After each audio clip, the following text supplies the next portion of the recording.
नमस्कार, मी अरुण आणि आपण पाहत आहात 7 स्टार न्यूज।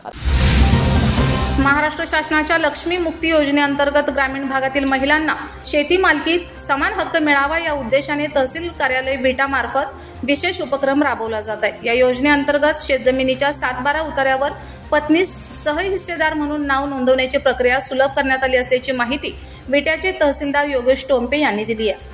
खानापूर तालुक्यात सदर योजनेस सकारात्मक प्रतिसाद लाभला असून 367 अर्ज प्राप्त झाले आहेत। त्यापैकी 175 प्रकरणांमध्ये आदेश देण्यात आले असून संबंधित महिलांची नावे 7/12 वर सहहिस्सेदार म्हणून नोंद करण्यात आली आहे। ही कार्यवाही प्रांताधिकारी डॉक्टर विक्रम बांदल यांच्या मार्गदर्शनाखाली महसूल विभागाच्या माध्यमातून जलद गतीने पार पाडली जात आहे। योजनेचा लाभ घेण्यासाठी नोंदणी शुल्क किंवा मुद्रांक शुल्क लागत नाही। महिलांना 7/12 आधार कार्ड, रेशन कार्ड, प्रतिज्ञापत्र, विवाह नोंदणी प्रमाणपत्र आणि पतीच्या संमतीची लेखी कागदपत्रे आवश्यक आहेत। या योजनेमुळे महिलांना आर्थिक आणि सामाजिक सक्षमीकरणास मोठा हातभार लागतोय।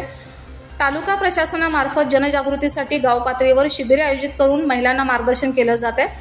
तहसील कार्यालय, ग्राम महसूल अधिकारी, मंडळ अधिकारी यांच्या समन्वयातून या योजनेची अंमलबजावणी प्रभावीपणे पार पडत असून येत्या काळात अधिकाधिक महिलांना याचा लाभ मिळावा यासाठी प्रयत्न सुरू असल्याचे विट्याचे तहसीलदार योगेश टोंपे यांनी सांगितले।